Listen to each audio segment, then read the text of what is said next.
Good morning student. Good morning ma'am. आप लोग को जो उत्सर्जन क्रिया के बारे में हमने बताया है ना, कि पहले तो बताया था कि आप भोजन खाते हैं, है ना, कुछ भी आप खाते हैं तो फिर वो बॉडी से एक्सक्रीट आउट भी होता है। जो जरूरी चीज़ें होती हैं वो तो आपको शरीर ले लेता है, लेकिन जो आपके व्यर्थ पदार्थ होते हैं वो आपके शरीर से बाहर निकालना होता है। उसी प्रक्रिया को हम बोलते हैं उत्सर्जन क्रिया। ठीक है, एक्सक्रीटरी सिस्टम या उत्सर्जन क्रिया। अब ये उत्सर्जन क्रिया में कई सारे अंग आपके पार्टिसिपेट करते हैं, जैसे फेफड़ा। आप फेफड़े को ले लीजिए। फेफड़ा क्या करता है? कार्बन डाइऑक्साइड को बाहर निकालता है ना, वो भी तो हमारा उत्सर्जी पदार्थ हुआ। त्वचा आपका क्या करता है? पसीने के रूप में आपके शरीर के व्यर्थ पदार्थ को बाहर निकालता है। इसी तरीके से आपका यूरिनरी सिस्टम को अगर आप लेंगे तो उसमें किडनी, यूरेटर्स, आपका यूरिनरी ब्लैडर, है ना, ये आपके क्या करते हैं? यूरिन को मूत्र के रूप में आपके व्यर्थ पदार्थ शरीर की वो बाहर निकालता है। इसी तरीके से आपका जो बड़ी आंत है, जब आपने पाचन तंत्र पढ़ा था उसमें मैंने पढ़ाया था आपको, हाँ, कि मुख से शुरू होता है और कहाँ पे खत्म होता है? बड़ी आंत के एंड पार्ट एनस से खत्म होता है। तो बड़ी आंत भी क्या करता है? आपके मल के रूप में भोज्य पदार्थों से जो व्यर्थ पदार्थ निकलते हैं उनको शरीर जब आपका आवश्यक तत्वों को ले लेता है, फिर जो व्यर्थ पदार्थ बचते हैं उनको शरीर से बाहर निकालता है। वो कौन करता है? बड़ी आंत करता है। ठीक है, तो अभी बड़ी आंत के बारे में आपको हमने पाचन तंत्र में बहुत ही विस्तृत रूप से जानकारी दी हुई है। अभी इस चैप्टर में जो आपका उत्सर्जन तंत्र है, इसमें हम बेसिकली दो पार्ट के बारे में पढ़ेंगे। एक आपका यूरिनरी सिस्टम और दूसरा आपको हम पढ़ाएंगे त्वचा। ठीक है, इन दो के बारे में डिस्कस करेंगे।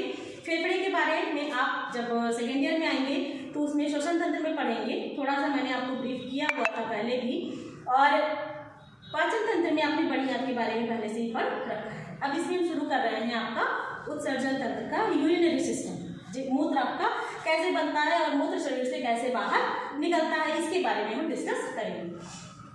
तो यहाँ आते हैं, सबसे पहले समझते हैं कि उत्सर्जन क्रिया क्या है। बता दिया आपको कि उत्सर्जन क्रिया क्या है? शरीर के ऐसे व्यर्थ पदार्थों को बाहर निकालना जो कि हमारे लिए हानिकारक होते हैं, हमारे शरीर के लिए हानिकारक होते हैं। जैसे आप ले लीजिए यूरिया। जो हमारी यूरिन से बेसिकली कौन सा पॉइजनस पदार्थ निकलता है? वो है यूरिया। और ये यूरिया का निर्माण होता कैसे है? जैसे हमने दाल खाई, प्रोटीन युक्त कोई भी भोज्य पदार्थ आपने लिया, चाहे दाल है, चावल है, अंडा है, दूध है, पनीर है ना, ए टू जेड कोई भी पनीर का प्रोटीन रिच आपने डाइट को इनहेल खाया है, तो उसका जो लास्ट निकलता है वो क्या होता है? आपका यूरिया। क्या होता है? यूरिया।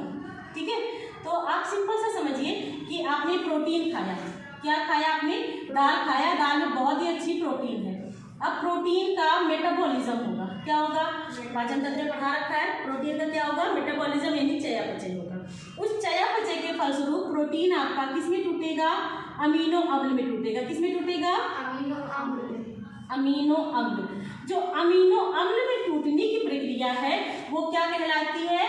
डीएमिनेशन। क्या कहलाती है वो? डीएमिनेशन, यानी कि अमीनो एसिड में टूट। ठीक है, अब अमीनो अम्ल, अब ये अमीनो अम्ल फिर डीएमिनेट होगा। प्रोटीन टूटा मेटाबॉलिज्म के थ्रू अमीनो अम्ल में, अब अमीनो अम्ल का डीएमिनेशन होगा, वो किसमें आपका परिवर्तित हो जाएगा? फाइनली यूरिया के रूप में। ठीक है, अब यही जो आपका यूरिया है, ये आपका यूरिया, यूरिक एसिड, है ना, ये आपके शरीर से मूत्र के रूप में ही बाहर निकलते हैं। कुछ पार्ट आपके पसीने से भी निकलते हैं, लेकिन मैक्सिमम पोर्शन जो आपका है यूरिया या यूरिक एसिड का, वो किससे निकलता है? आपके मूत्र के रूप में बाहर निकलता है। ठीक है, तो यहाँ पे देखिए उत्सर्जन क्रिया आपकी दो प्रकार की होती है। इसमें मतलब दो प्रकार क्या होती है? इसमें दो प्रकार के फंक्शंस होते हैं और ये फंक्शंस आपकी बॉडी में ही होते हैं। कहाँ होते हैं? बॉडी में, आपके शरीर में होते हैं, शरीर से बाहर नहीं होते हैं। ठीक है, शरीर के अंदर आपकी दो प्रक्रियाएं होती हैं जिसके फलस्वरूप आपका मूत्र का निर्माण होता है और मूत्र एक्सक्रीट आउट होता है बॉडी से। पहला है आपका रासायनिक क्रिया। रासायनिक क्रिया में सबसे पहला वर्क आपका क्या होता है? डीएमिनेशन का। किसका होता है? डीएमिनेशन, यानी कि प्रोटीन से जो अमीनो अम्ल बना था, अब अमीनो अम्ल को और छोटे छोटे टुकड़ों में तोड़ करके उसमें से जो पॉइजनस है अमोनिया है, अमोनिया से यूरिया के रूप में परिवर्तित करके और शरीर से बाहर निकाल देते हैं। तो ये आपका कहलाया डीएमिनेशन। ठीक है, अब डीएमिनेशन से आपका क्या किसका निर्माण हो गया? अमोनिया का, है ना।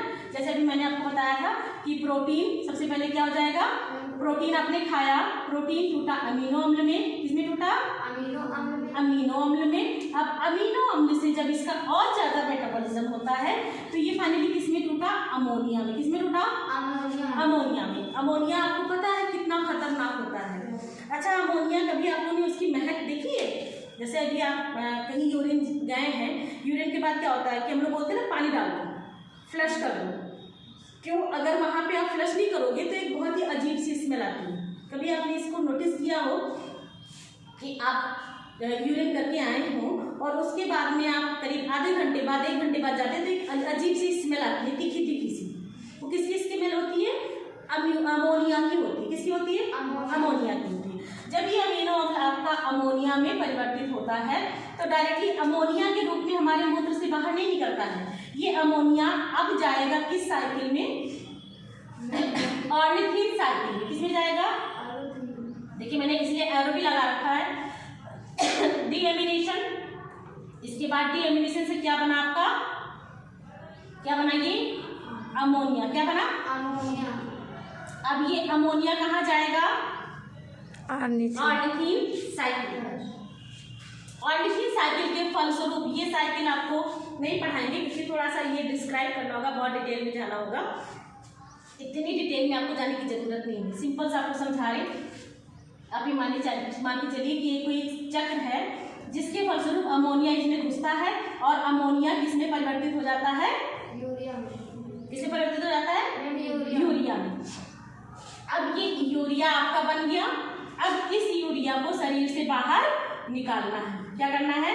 शरीर से बाहर निकालना है। अब शरीर से बाहर निकालने के लिए क्या होगा? हमारी भौतिक क्रिया शुरू होगी। सबसे पहले क्या होगी? रासायनिक क्रिया, उसके बाद क्या होगी? भौतिक। बंद कर दिया। हाँ, तो फिर हमने बताया ना कि जब आपका अमोनिया का निर्माण हुआ, अब अमोनिया कहाँ जाएगा? आपके ऑर्निथिन साइकिल में घुसेगा। ऑर्निथिन साइकिल के फलस्वरूप आपका क्या बन गया? यूरिया। अब यूरिया को शरीर से बाहर निकालना है तो इसके लिए क्या होगा कि अब आपको इस भौतिक क्रिया से गुजरना पड़ेगा। क्या होता है इसमें? सबसे पहला प्रोसेस होता है अल्ट्रा फिल्ट्रेशन, दूसरा होता है रीएब्जॉर्प्शन, तीसरा होता है ट्यूबुलर सिक्रीशन। अल्ट्रा फिल्ट्रेशन यानी कि जैसे चाय की छन्नी से आप चाय छानते हैं, इसी तरीके से आपका शरीर में भी छन्नी लगी होती है। ये छन्नी कहाँ पे होती है? इस किडनी में होती है। अभी इसके बारे में हम आपको डिटेल में बताते हैं। तो पहले यहाँ पे क्या होगा कि पहले चाय की छन्नी, जैसे आप छानते हैं चाय छन के आता है, चाय के साथ साथ आप देखते हैं छोटे छोटे से कड़वी आ जाते हैं चाय पत्ती की। जब चाय पीते हैं तो लास्ट में थोड़ा सा बचता है ना। अब कोई ऐसी छन्नी आपकी रहे कि उसको भी छान दें, समझ रहे? एक तो उसने छन्नी छानी और दूसरा कोई ऐसी छन्नी और आ जाए कि जो महीन कर आपकी चाय के नीचे कप में बैठे होते उसको भी छान दें, तो उसे हम क्या कहेंगे? Ultra filtration. क्या कहेंगे? Ultra filtration. मतलब बहुत ही अच्छे से छान दिया, एकदम महीन कर भी छान दिया। ठीक है, तो ये कौन करेगा? हमारा छन्नी किडनी करेगा, ब्रेक करेगा। ठीक है, इसके बाद में आपका आता है रीएब्जॉर्प्शन। अब भाई आपने झाड़ू लगाते, कूड़ा इकट्ठा करते, अब कूड़े को तो ऐसे उठा के नहीं फेंक देते ना, आप कूड़े में पहले देखते हैं ना कि उस अच्छी चीज़ तो नहीं आ गई, करते हैं ना कि कोई अच्छी चीज़ आ गई हो तो उसमें से भाई झाड़ू के साथ आ गया तो उसे निकाल के हम अलग रख लेते हैं कि हमारे काम की चीज़ है। भाई अगर उसमें सोने की अंगूठी, आपने झाड़ू लगाई, सोने की अंगूठी गिर गई और उसको बाहर फेंक तो नहीं दोगे ना कि कूड़े के साथ आ गया तो इसे ही फेंक देते, कूड़ा हो गया, नहीं ना। अच्छी चीज़ है वो आप निकाल के रख लेते। तो ऐसे हमारा शरीर भी करता है, ये भी बहुत चालाक है। ये भी ना जो आपके काम की चीज़ होती है वो जाने नहीं देता है, फिर वो क्या करेगा? यहाँ से उनका पुनर्अवशोषण करेगा, रीएब्जॉर्प्शन करेगा। जैसे आपके मान लीजिए कुछ अमाइनो एसिड चले आए, है ना, जिन्हें नहीं आना चाहिए था, तो ये क्या करेगा? यहीं पर फिर आपका ये रीएब्जॉर्ब कर लेगा। यहाँ पे मैंने एक डायग्राम बनाया, अभी इसको भी डिटेल में समझाते हैं। यहीं पे इसका रीएब्जॉर्प्शन हो जाता है। इसके बाद जब पुनरावशोषण हो गया, फिर अब आएगा आपका ट्यूबुलर सिक्रीशन, यानी कि अब आपके उस नली में यूरिन को डाल दिए, जो ये आपके वेस्ट मटेरियल आया यूरिक एसिड, उसको वेस्ट मटेरियल में आ गया आपको, अब उसको उस पाइप में डाल दिया जाए कि शरीर से उसको बाहर निकालते हैं। ठीक है, तो ये पूरी प्रक्रिया आपकी क्या है, उत्सर्जन क्रिया। क्लियर?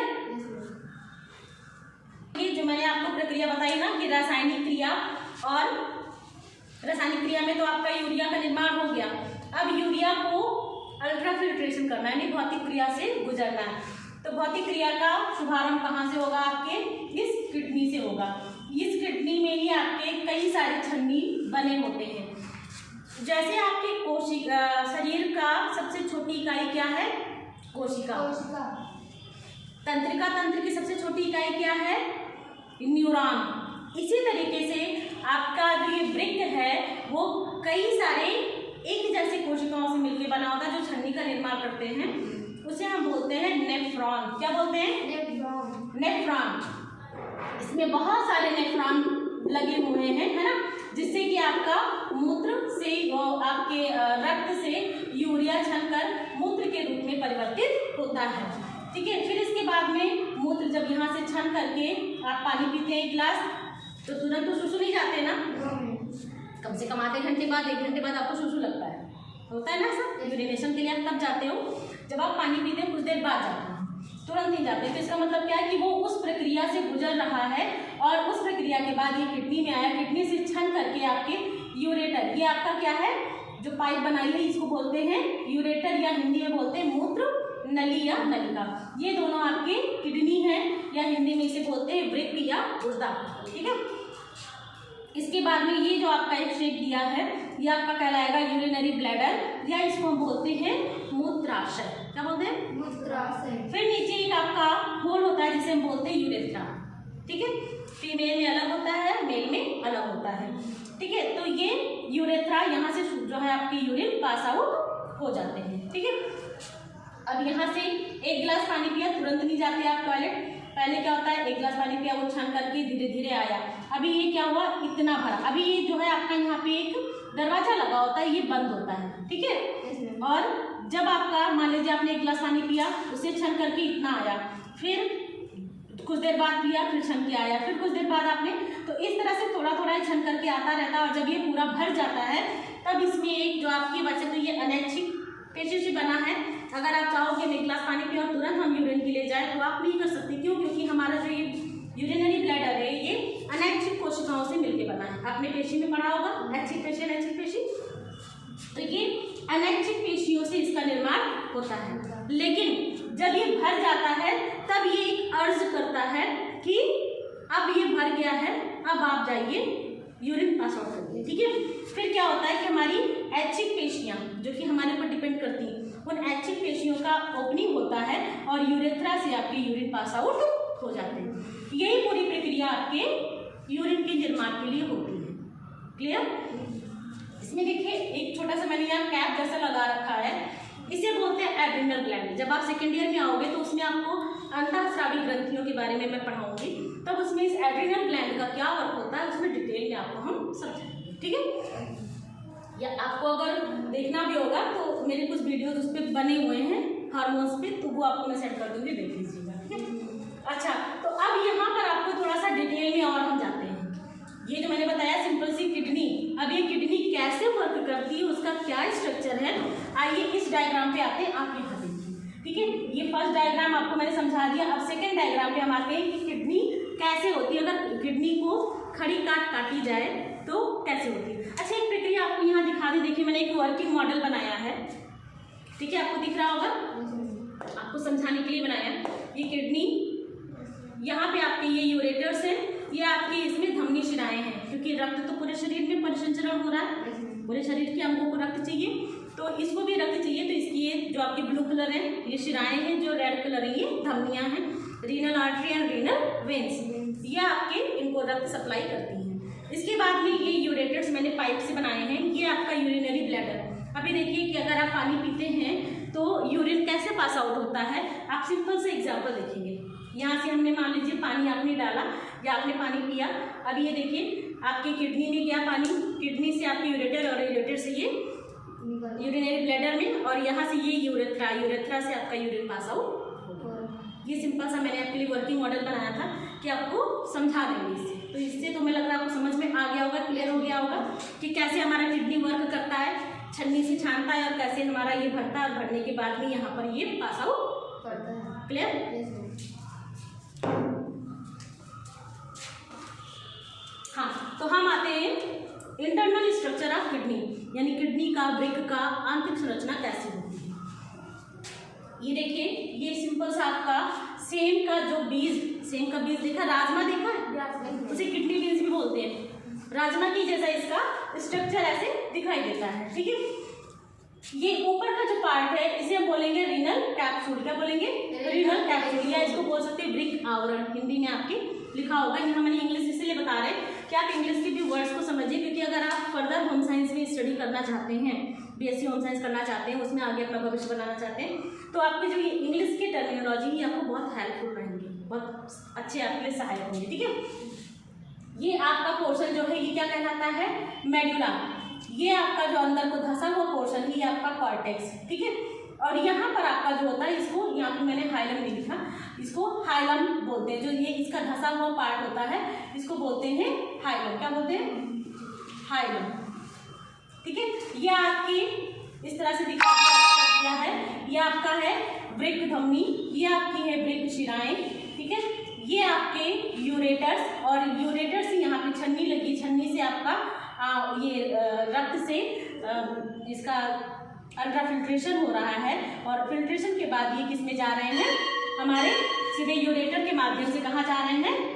मूत्राशय में, और यहाँ पर ये कलेक्ट हो रहे हैं। अब जो मैंने नेफ्रॉन की बात की, उस नेफ्रॉन को थोड़ा सा और डिटेल में हम जाएंगे, ठीक है। हमारा ये किडनी कैसे वर्क करता है, आइए इस पे हम देखते हैं। इधर आते हैं, इस डायग्राम पे आते हैं, 3rd नंबर के डायग्राम। यहाँ पर मैंने एक नेफ्रॉन की संरचना का डिस्कस किया है कि नेफ्रॉन कैसे वर्किंग करता है, कैसे अल्ट्राफिल्ट्रेशन का काम करता है। क्लियर? आइए इधर देखते हैं। ये आपका देखिए ऐसे करके यू शेप में हमने कुछ राउंड शेप में बनाया हुआ है, जिसे हम बोलते हैं बोमेन कैप्सूल, या आपको उसमें संपुट लिखा होगा, ठीक है। क्या है ये? बोमेन्स कैप्सूल या संपुट। अब इसमें जो अशुद्ध रक्त आ रहा है, जैसे बॉडी से सप्लाई हुआ, पानी लिया, अब पानी पिया आपने, पानी पिया और लिक्विड चाय पिया या मिल्क पिया, इसके बाद में ये ब्लड के थ्रू आपके कहाँ आ रहे हैं? इस किडनी के पास आ रहे हैं। अब किडनी में ये मैंने एक नेफ्रॉन की बताई है, ऐसे बहुत सारे नेफ्रॉन आपके लाखों की संख्या में आपकी किडनी में नेफ्रॉन मौजूद है, ठीक है। तो ये इसको हम बोलते हैं एफरेंट एट्रियोल, ठीक है।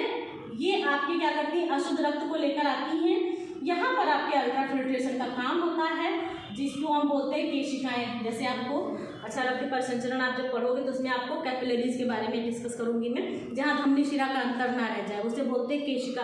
तो ये केशिका गुच्छ है, यानी कैपिलरीज हैं। इन कैपिलरीज में ये फिल्टर होते हैं। फिल्टर होने के बाद क्या होगा? यूरिया, विटामिन, मिनरल्स, वाटर, ये सारी चीजें छन करके आपके इस कैप्सूल में आ जाते हैं।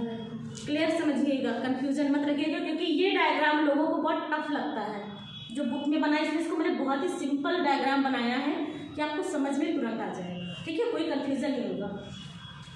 तो यहाँ पे केशिका गुच्छ क्या करता है? जब इसको फिल्टर करता है तो यूरिया, अच्छा यूरिया तो आपको भाई शरीर से बाहर निकालना है, नुकसानदायक पदार्थ है, लेकिन उसके साथ साथ आपके कुछ आवश्यक अवयव या एलिमेंट्स भी आ जाते हैं, न्यूट्रिएंट्स आ जाते हैं, जैसे विटामिन, मिनरल और वाटर, ठीक है।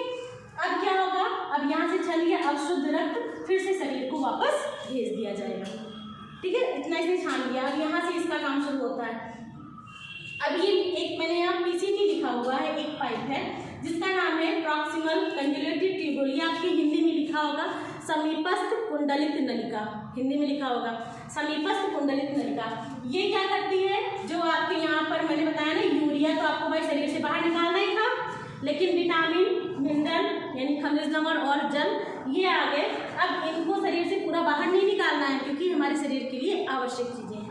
अब क्या होगा कि यहाँ पर इनका पुनः अवशोषण होगा। क्या होगा? देखिए, पहली प्रक्रिया हो गई ना भौतिक की, अल्ट्राफिल्ट्रेशन, फिल्ट्रेशन हो गया, छन्नी का छन जो है उसका पृथक्करण हो गया। अब ये क्या करना, दूसरी प्रक्रिया क्या आएगी, रीएब्जॉर्प्शन। 3 प्रक्रिया बनाई थी ना भौतिक में, एक अल्ट्राफिल्ट्रेशन, दूसरा पुनर्अवशोषण। अब यहाँ पे क्या हो रहा है कि जो आपके आवश्यक तत्व आ गए थे उनको यहाँ पर ये एब्जॉर्ब कर लेंगे। किसको एब्जॉर्ब कर लेंगे, विटामिन मिनरल, इन सबका एब्जॉर्प्शन कर लेंगे। लेकिन अभी भी कुछ चीजें आपकी इसके साथ चली जा रही है। मैक्सिमम तो एब्जॉर्ब कर लिया इसने, लेकिन अभी भी कुछ इंपॉर्टेंट चीजें आपकी इसके साथ में बह के आ रही हैं। ठीक है, अब यहाँ आते आते आपका वाटर का 80% एब्जॉर्प्शन हो जाता है। अगर आपने 100 ml पानी इसमें आया है यहाँ तक, तो ये 80 ml पानी सोख लेगा। केवल कितना बचा, 20 ml पानी। इसीलिए कहते हैं पानी खूब पीना चाहिए। अगर पानी ज़्यादा नहीं पियोगे तो क्या होगा, शरीर से आपके व्यर्थ पदार्थ बाहर नहीं निकल पाएंगे। अक्सर लोगों को आपने सुना होगा गाउट, गठिया रोग है ना, जिसमें आपके जॉइंट्स, पैर, ये सारी उंगलियों के जॉइंट्स है ना, ये सब में मोड़ने में दिक्कत होती है। तो किसके साथ ऐसी प्रॉब्लम जनरली आती है, बुढ़ापे में तो एक होता है ऑर्गन फेल होते हैं, लेकिन अगर यंग एज में ये प्रॉब्लम आ रही है तो मतलब कि आपने पानी का जो है इनटेक कम किया है, पानी आपने कम लिया है, तो इसके कारण आपकी यूरिया और यूरिक एसिड बाहर नहीं निकल पा रहे हैं, उनका बाहर सिक्रेशन नहीं हो पा रहा है।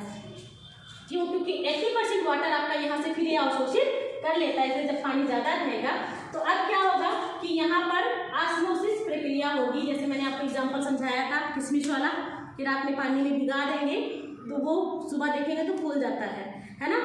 किशमिश के अंदर पानी बराबर हो गया, पतला हो जाता है, और जो उसकी मिठास थी, मिठास कम हो गई, लेकिन जो किशमिश के बाहर का पानी होगा, कप में जो पानी रहता है, उसको जब पियोगे तो थोड़ी सी मिठास लगेगी। तो ये किस कारण हो रही है, परासरण प्रक्रिया के कारण, ऑस्मोसिस प्रोसेस के कारण। तो यहाँ पर भी आपका सांद्रता बढ़ जाता है, तो ऑस्मोसिस प्रक्रिया होती है, जिसके फलस्वरूप डीसीटी यानी कि डिस्टल कन्वोल्यूटेड ट्यूब्यूल्स यानी कि दूरस्थ कुंडलित नलिका में फिर आपका क्या होता है, विटामिन मिनरल को एब्जॉर्ब कर लिया जाता है, और अब केवल बचा क्या, यूरिया और उसके साथ में अमीनो अम्ल और आपका अमोनिया और ये आपका वाटर, ये आपके कहाँ चले जाते हैं, कलेक्टिंग डक्ट में। कलेक्टिंग डक्ट के द्वारा कहाँ इकट्ठा होंगे, आपके मूत्राशय में, और फिर मूत्राशय से फिर आपका यूरेथ्रा के द्वारा आपके इस ऑरिफिस से मूत्र को बाहर निकालेंगे। तो तीनों प्रोसेस समझ में आ गया। रासायनिक क्रिया समझ में आई है ना, कि रासायनिक क्रिया से कैसे प्रोटीन का डीएमिनेशन हुआ, फिर डीएमिनेशन से कैसे अमोनिया और यूरिया का निर्माण हुआ, अमोनिया फिर अमोनिया से यूरिया का निर्माण हुआ, फिर यूरिया कैसे हमारे शरीर में फिल्टर हुआ, फिल्टर होकर के कैसे वो हमारे शरीर से बाहर ट्यूबुलर सिक्रेशन के माध्यम से निकल जाता है। तो ये टोटल प्रक्रिया आपकी थी उत्सर्जन क्रिया के अंतर्गत। ठीक है, तो यहाँ देखिए आपके मैंने बताया ना, जैसे कि व्यर्थ पदार्थ शरीर से बाहर निकलना, अगर नहीं निकलते हैं तो क्या नुकसान आपके शरीर के लिए हो सकता है, तो उससे संबंधित यहाँ पर कुछ बीमारियों के बारे में आपको बता दे रहे हैं एक जनरल सा।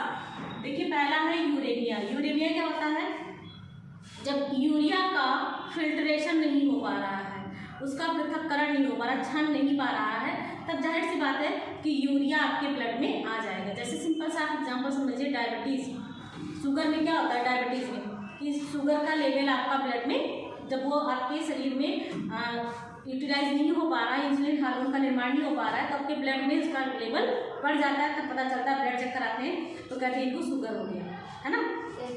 इसी तरीके से जब आप ब्लड चेक कराएंगे तो उसमें अगर यूरिया की मात्रा बढ़ी है तो उसे हम क्या बोलेंगे, यूरेमिया। यूरेमिया में क्या होता है, यूरिया आपका ब्लड में इंक्रीज कर जाता है। ठीक है, फिर दूसरा आता है गाउट। गाउट क्या होता है, जैसे मान लीजिए 2 जॉइंट्स होते हैं है ना, इस तरह से करके आपके मान लीजिए घुटने की जॉइंट्स हैं या उंगलियों की जॉइंट्स हैं या यहाँ पे कोहनी की जॉइंट्स हैं। यहाँ जब आप कई लोग ये कंप्लेन करते हैं कि सुबह सोकर उठते हैं तो पता नहीं क्यों ये उंगलियाँ ऐसे मुड़ती नहीं हैं है ना, पैर एकदम से सीधा नहीं कर पा रहे हैं। क्यों, क्योंकि इसमें आप पानी कम ले रहे हैं, तो इसमें क्या हो जाता है, यहाँ पे साइनोवियल फ्लूइड होता है, इस साइनोवियल फ्लूइड में आपका क्या जमा हो जाता है, यूरिक एसिड। क्या जमा हो जाता है, यूरिक एसिड। डॉक्टर बोलता है प्रोटीन कम कर दो, यानी दाल कम खाना। क्यों, क्योंकि जितना आप प्रोटीन लोगे उतना ही आपकी यूरिक एसिड का निर्माण होगा और आपके शरीर से बाहर निकल नहीं पा रहा है, तो आपके हड्डियों के जॉइंट्स के बीच में डिपॉजिट हो जाएगा। तो आपको ये गाउट नामक यानी कि इसको गठिया रोग बोलते हैं, है ना, गठिया नामक बीमारी हो जाएगी। समझ में आ गया। नेक्स्ट आपका आता है दुर्गंध युक्त मूत्र। ऐसे जब यूरिनेशन करते हैं तो उसमें बहुत स्ट्रॉन्ग स्मेल नहीं होती है, लेकिन अगर कहीं से आपको इसमें प्रॉब्लम है, किडनी में, वृक्क में, यूरिनरी सिस्टम में कहीं भी प्रॉब्लम है, यूरेटर्स में या कहीं भी, तब क्या होगा, आपकी जो मूत्र होंगे वो दुर्गंध युक्त हो जाएंगे, उसमें एक अजीब सी स्मेल आएगी, है ना। अब वो डॉक्टरी लैंग्वेज में आपके कई सारे अलग अलग तरीके की स्मेल बताते हैं, है ना, कि घोड़े के जैसे या कैसे, तो वो डॉक्टर बताएगा डिटेल में आपको। तो जब आपका स्मेल युक्त अगर मूत्र हो रहा है तो इसको तुरंत डॉक्टर से कंसल्ट करना चाहिए। क्यों? क्योंकि कहीं ना कहीं यूरिनरी सिस्टम में आपकी प्रॉब्लम हो रही है। नेक्स्ट आपका आता है किडनी फेल। कहते हैं इनका गुर्दा खराब हो गया, डॉक्टर ने बताया है इनका गुर्दा, एक गुर्दा खराब हो गया, इसे निकलवाना ही पड़ेगा। अब एक गुर्दे की जिंदगी चलेगी। सोचिए कितनी कीमती नेमत आपको भगवान ने दी है। कहते हैं हम गरीब हैं, लेकिन आपके पास इतने इंपॉर्टेंट आर्गन्स हैं, है ना, कि अगर उसको आपको एक ही आर्गन्स आप भेजिए तो आप अरबपति हो जाओगे, खराबपति हो जाओगे, है ना। तो जब गुर्दा फेल होता है तो कहते हैं कि एक गुर्दे पे काम चलेगा, और अगर दोनों गुर्दा फेल हो गया तब क्या होता है, मर जाएगा। तब आपका आता है किडनी प्रत्यारोपण का। प्रत्यारोपण मतलब किडनी किसी से उधार लेके ये लगा दो, नहीं फिर ये बच नहीं पाएगा। वो इतना आसान तो है नहीं कि भाई अगर आपको प्रॉब्लम हो गई तो मैं कह दूँ नहीं मेरा एक गुर्दा ले लो, मेरे दोनों सही है, एक गुर्दा ले लो, सब इतना ही का। बहुत रेयर में लोग करते हैं, कोई नहीं देना चाहता है, अपनी ज़िंदगी सबको प्यारी होती है ना। तो ये जो किडनी प्रत्यारोपण ये फिर अलग से आपको खरीदना ही पड़ता है, जो कि काफ़ी महंगा होता है, बहुत खर्चे आते हैं, इस पर लाखों में खर्चे होते हैं, ठीक है। तो ये भी पॉसिबल नहीं हो पाता है, तब फिर लोग क्या करते हैं, एक आपका आता है प्रोसेस डायलिसिस का। क्या आता है? डायलिसिस। अब ये डायलिसिस क्या होता है, इसको सिंपल सा आपको समझा देते हैं। आर्टिफिशियल किडनी जो कि हमारे शरीर में नहीं होती, हमारे शरीर से बाहर एक मशीन होता है, जो काम हमारा अपना गुर्दा कर रहा था अल्ट्राफिल्ट्रेशन का, वही काम आपकी ये डायलिसिस मशीन करेगी, जो कि शरीर से बाहर है, शरीर के अंदर। इसमें क्या होता है, ये कहते हैं ना कि डायलिसिस हफ्ते में एक दिन कराना।